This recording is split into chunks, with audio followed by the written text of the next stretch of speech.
What's up, everybody? We got Dreymon Jones here from All for One on the Down with the Roots podcast. Coach Dreymon is one of the up and coming coaches on the West Coast and has a really good youth program, one of the best out there. So appreciate him being on what's our third episode of Down with the Roots. And telling us a little bit about his program and all the things going on in grassroots basketball right now. So appreciate you coming on, Coach. I appreciate you having me. Yeah, absolutely, absolutely. Well, something that we kind of like to do to start off with is kind of talk about the makeup of everybody's program. Tell us a story about you. You can take it as far back as you like when you were younger, if you want. Maybe it's when you were growing up in high school, but tell us kind of the story about how All for One kind of came into place and the makeup of where we are now. Well, I'm from Los Angeles, born and raised, West LA to be exact. So for me and All for One, it's really giving back to the community, giving back to the city of Los Angeles. And it's a collective of guys. It's not even just myself. Our whole board, are made up of guys that played basketball, coach basketball now, and all grew up, within various parts of Los Angeles. So that's why we call it All for One. We're all coming back, giving back all of our knowledge to one community, and that's the greater community of Los Angeles. So I mean, for me, I played basketball all the way up, college, graduate after college, excuse me. I graduated in 2019. After I graduated, I didn't really have the love for playing anymore. It was kind of like, I felt just like a little burnout. And I know like a lot of my friends, they kind of like stopped playing earlier than me. So for me, like being able to like play throughout college, get a college degree, actually get a couple of degrees, it felt kind of good. But for me, I just knew that there were like other things out there for me. I didn't necessarily know that coaching was my calling or even being like the director of an AAU program. But I started doing other things. I started like taking pictures. I started my own photography company. Started dipping and dabbling with like the music management side. So it wasn't even until I think like right after I graduated, I would still like go back to the park that I grew up at and like do some trainings and like, summer camps and stuff and like help out spring camps. And like some of the kids that played basketball, they would always ask me to like, like stay back after at like lunchtime, like you put them through some drills and stuff. Right. Before you know it, the pandemic hit in 2020. And if you can remember, well, at least in Los Angeles, they had closed and like even some of the rims they had like taken off the backboards. So it was like if you would go to the parks, you'll just see like backboards Couldn't nowhere. even play, yeah. No, it was Yeah. right. But I started getting some calls from some parents and they were like, "Hey, like coach, like my kids, they're just on the couch. They're just getting too fat. Like I don't care. I don't care what you do with them. Like just take them outside. You guys can dribble around. You guys can do conditioning drills." So Yeah, yeah. literally for the whole pandemic, I was just doing like ball handling drills and conditioning drills with like a small group outside, and the group just kept getting bigger and bigger and larger and larger. Before you know it, we had like 8 to 9 kids outside, like no rims, just doing ball handling drills, conditioning, push-ups on the side. Like it was, and it was like a whole little circuit. We had cones, people would come out, watch. It was a good time. And then before you know it, the gym opened back up, and we kind of just transitioned back into the gym. And then I remember we put a team together just from our local park. We put a team together and we competed in the city all-star event. And we went all the way to the championship game of the all-stars. And I remember we lost. I don't remember how many points we lost, but it was a super close game, back and forth the entire time. I believe that group was in fifth grade at the time, fourth or fifth grade, if I'm not mistaken. Probably a combination of both. But I remember after the game, I told all the kids, and I had no clue what I was talking about. I told all the kids, I said, "Hey, we're gonna stay together." I said, I don't know where we're gonna go from here, but I said, we're gonna stay together. The group Yeah. was they had too much camaraderie. They had, it was too good of a group to kind of just like let fall by the wayside just after the city championship game. So we kept working out before, we started going to some tournaments. Get our butts kicked a couple times, but they started like understanding like the pace and the flow and the speed of like AAU basketball, and before we started winning some tournaments, and it just began to blossom. We attracted a lot of attention from like the West Side, even to where it propelled me into a coaching job at Fairfax High School. So that's kind of like where everything just like sprouted and blossomed into everything that it is now. Now we're able to use multiple sites around Los Angeles, not only Fairfax, but just to, corral kids and be able to use the facilities to practice at. It's a wonderful thing. Yeah, no, it's definitely been good to see the matriculation of your guys' program. I talk with programs all the time that started during the pandemic, and when most of people kind of weren't doing things, that's when the programs that were doing things kind of sprouted out, if you will. So, I know obviously you guys sounds like are one of those and kind of reap the benefits. So, um, you know, talk about like for you. I mean, obviously being in grassroots now for a little while. What's one thing that you like about the grassroots landscape as it stands today? What's some positive things that you can speak to, but also what's a negative? Like what's something that you can't stand about today's grassroots landscape? It can be a number of different things, but what would you point to? I love the opportunities that grassroots basketball provides. There's a million opportunities for kids to just go out and play every single weekend if they want to, right? With that being said, it's like a double-edged sword. One thing that I would change is like there's not really too much commitment, right? Like you Mhm. see like kids playing on like multiple teams, right? So like for us, I know all for one, like whenever a kid comes into my program, we kind of like tailor make like a game plan, right? Mhm. For that specific kid, because all kids are different.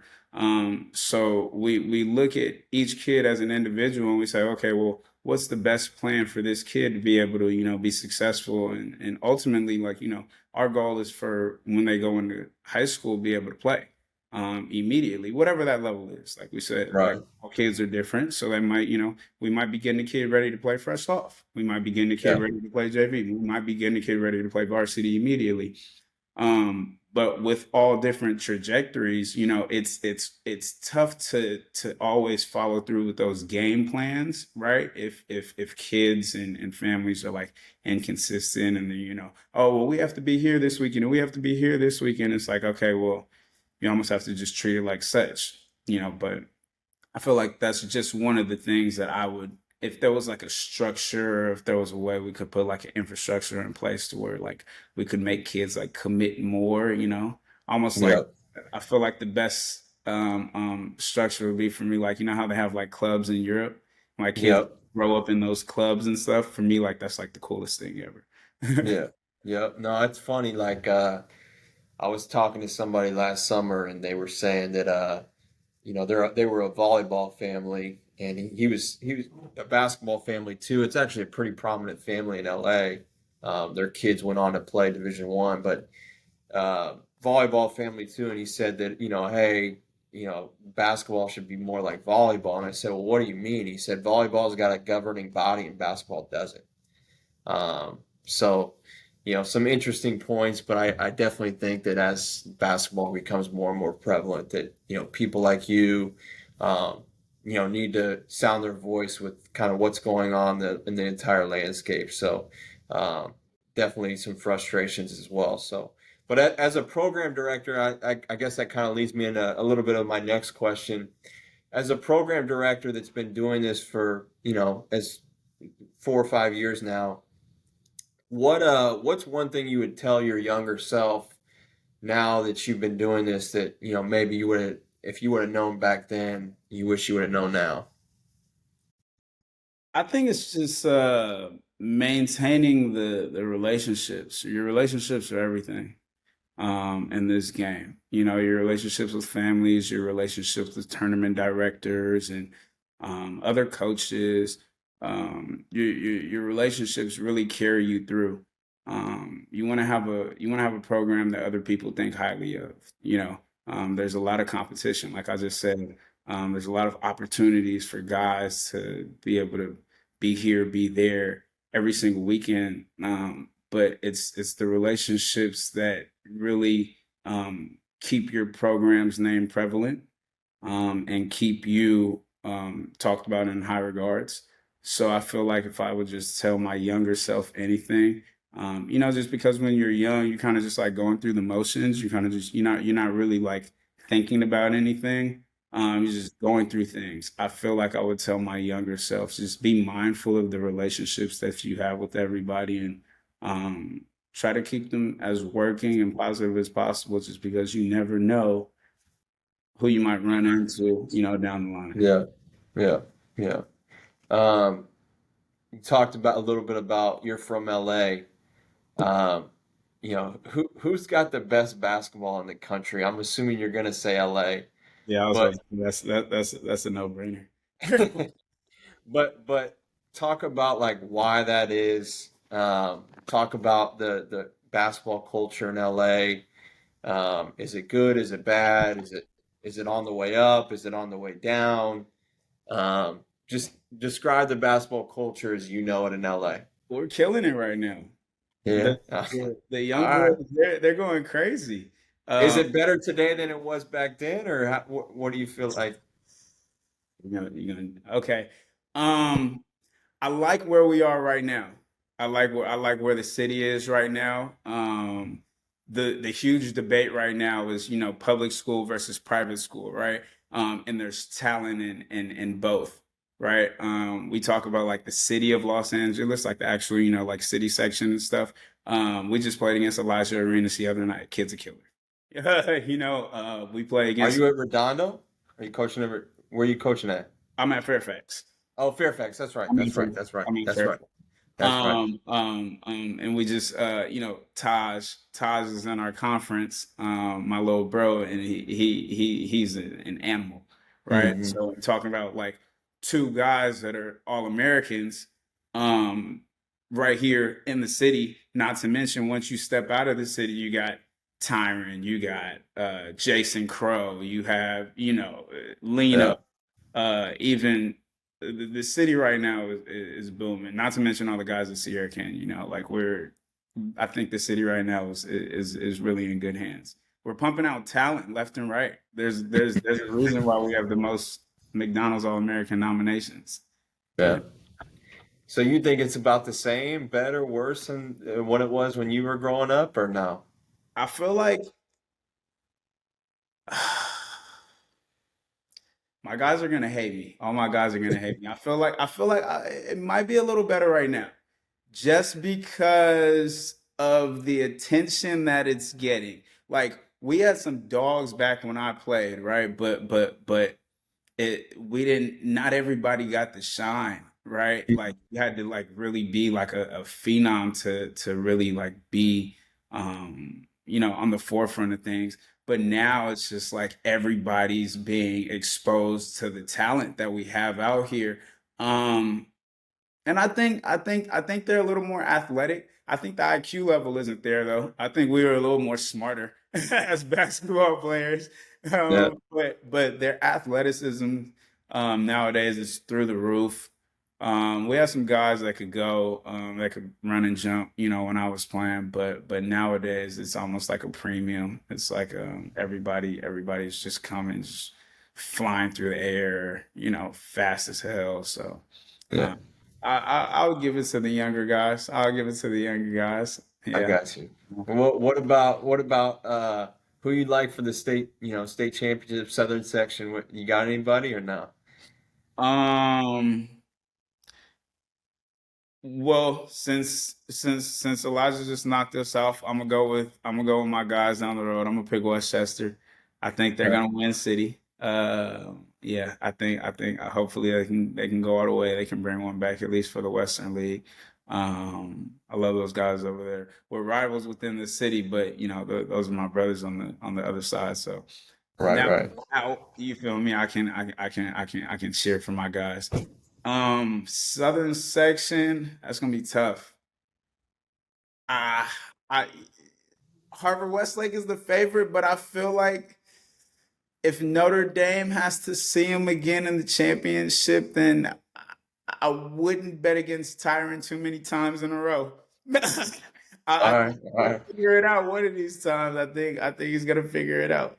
Yep. I got you. And then so if you took them, would you take the best team when you were growing up? Like would you take them over Notre Dame The best team when I was or growing up, Harvard Westlake? uh, oh nah. The best team when I was growing up was like in the city, or can I go like right outside the city? Because I Either. was about to say Finlay Prep when I was growing up. Yep, they were yep, pretty good. It wasn't too many teams that were beating them. Yeah. It Yep. wasn't, they had like a couple of Americans on their team, not just one or two. They had some guys. I would definitely go with the teams. Like I said, the teams back in my day. I Maybe got you. players now, maybe individual players now, Yeah, but but teams back then, huh? teams back. Okay. Okay. Well, I guess that kind of leads me to my other question too is, what are some opportunities that you feel like you didn't have growing up that the kids do now? You spoke on that a little bit earlier. Maybe some things that you didn't get to do or weren't around back then. Talk about because I don't think the kids these days realize, how much things have changed, Yeah. how good they have it. What are some differences there? Definitely the media. That's like the first thing that comes to my mind. Like And when you're you part of it. Yeah, exactly. Like when you go into AAU gyms, like you just see just cameras just left and right. When I Yeah. was playing, like in order for cameras to be out, right, and you weren't like a dad recording on your like camcorder or something like that, like you needed to be like a guy, you know. Yeah. And nowadays, like it's guys that like have their own personal like videographers. Yeah. Like every single thing that they're doing is being recorded, and that's not necessarily a bad thing, because it can help you get out. You know, Yeah. I'm all in favor of guys going to college. I'm all in favor of exposure. I'm all in favor of it. So I feel like that's just the probably like the biggest difference that I would call out, the media exposure. And like I said, it's just like the opportunities. There's so many different tournaments going on every single weekend. There's so Hmm. many things that you can do. Like kids, if you want to be a basketball player, like you can be a basketball player every single weekend, right? Yeah. You can be a basketball player year round. Um, and that's like when I was growing up, I played baseball during baseball season. I played football during football season. Basketball was a winter sport and a summer sport for me. And then, when I turned, I think it was like fifth or sixth grade, my mom was like, okay, you got to make a decision. Like, what are you trying to do so we can focus on it? And I was like, Hmm. basketball. So that's when I kind of like, started doing the basketball year round thing. But now it's like I'm seeing kids, third grade, they're like, I want to do this basketball thing. It's late Right. for me, but it's Yeah. cool. It's super Yeah. dope. It's like, okay, well, if you want to do it, then let's do it. You don't see the multi-sports anymore Sometimes, as much, I yeah, I would was about say. to say, yeah, not as much. But I think I appreciate the kids that do play multi sports, though. I will say that. I do think it helps. Yeah. I Yeah, think. no, it definitely helps the physicality, just like the way that their bodies move, the way that their bodies develop. It's you can tell the kids that you can always tell a kid that plays football on the basketball court. I always say that. Yeah. Yeah. Last question. I want to kind of give you the floor a little bit. What's the latest with All for One? Talk about some kids that maybe that are on people's radars, or maybe you want to highlight some kids that aren't on people's radars that will be here soon. But talk about the teams that you have. Talk about the players. What you guys are trying to do, any goals and stuff like that. Talk about All for One.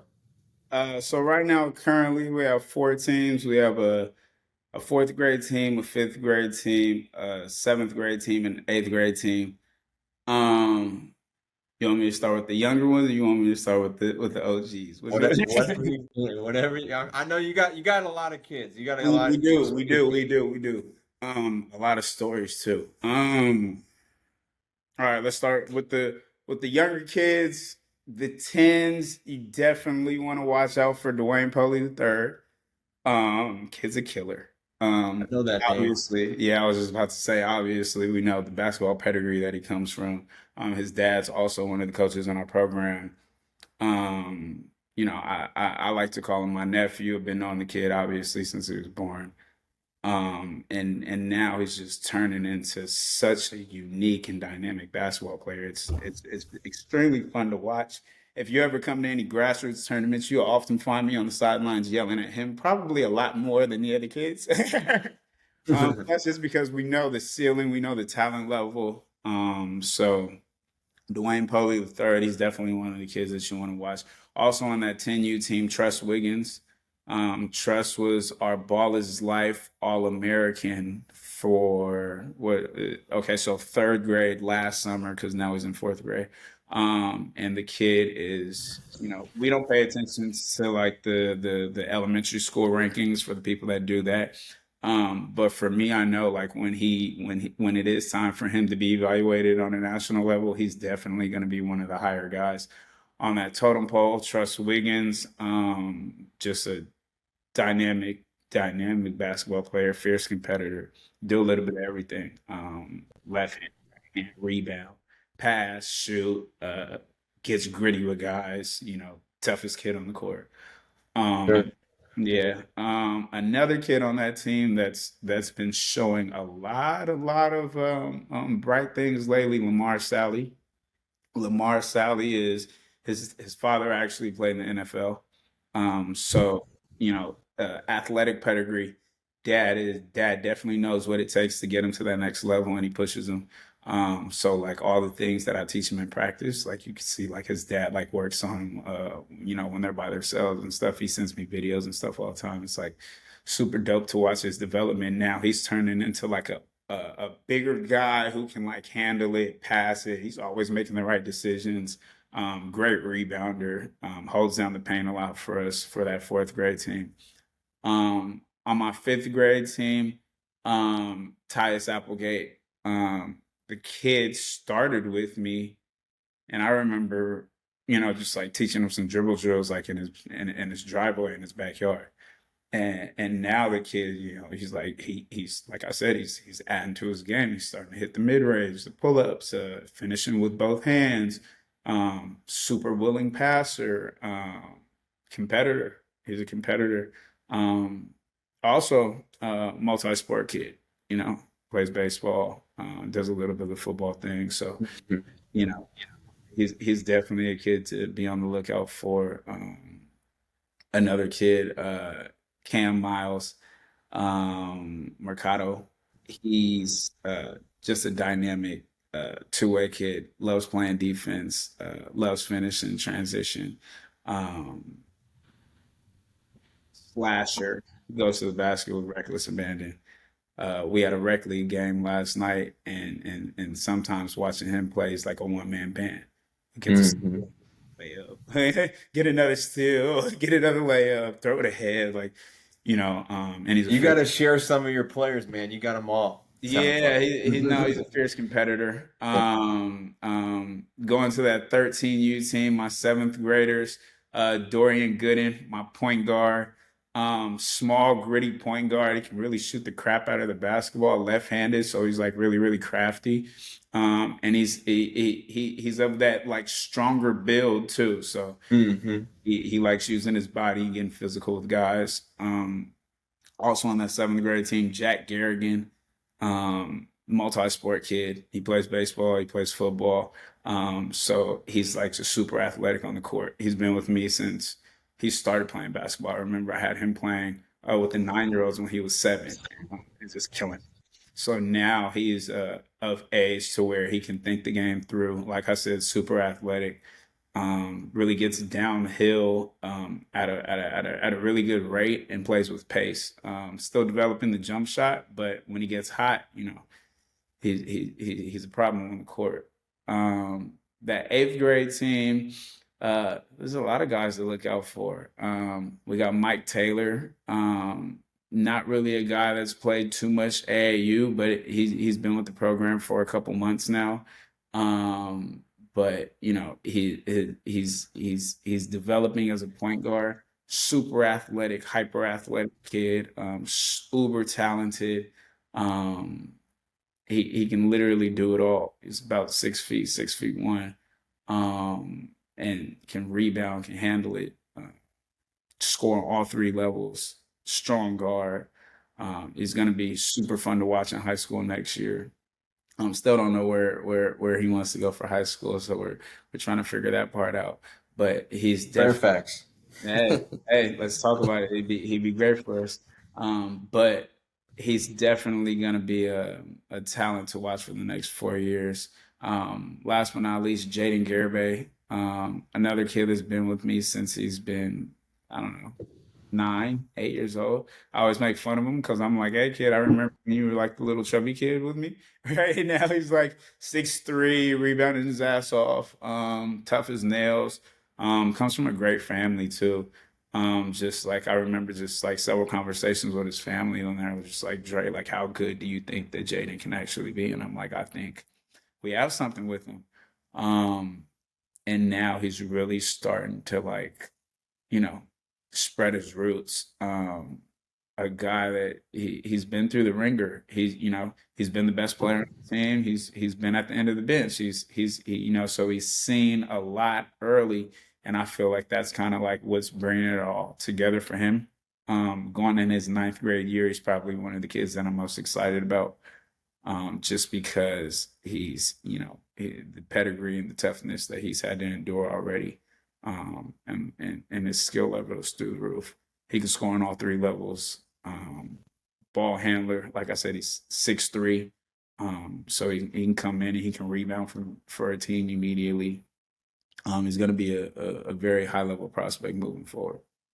That's good. That's good. You got it. There, one thing is for sure that you got some teams, you got some players. So I know that's not the end of them, and they're always going to keep coming through the cracks with you guys. But we appreciate you guys, utilizing our platform and trying to highlight those kids and put them on the best table possible. But hopefully that continues. I'm sure it will. But Coach Dreymon Jones, he's got the new school over the old school. So uh, we appreciate. Get in there and mix it in with the guys, though. It's still tough for them to beat me, king of the court. Okay, It's okay. still like all of the guys that are watching this, they know who I'm talking to too. It's still tough for them to beat me, king of the court. So I'm kind of giving them a little. I'm giving them a little leeway when I say that, but. Okay. You want to call out any kids on your team specifically for King of the Court or no? Oh, definitely. Joseph Riggins, if you're watching this, JoJo, you can't guard me. Muhammad Jojo. Singleton, our point guard at Fairfax, you can't guard me. Some of my younger guys, all right, Mustafa Lowe, if you're watching this, you cannot guard me. Uh, Keep going on and on. We're taking a list, yeah, yeah, making yeah. a list. We definitely have to. I got a burn list of all the kids that I got to go at one on one. There you go. There you go. Well, hey, Coach, appreciate you coming on the podcast. This is our third one, so Appreciate thanks you. for spending the time and we'll do this again hopefully next time. Of course, I appreciate you having me.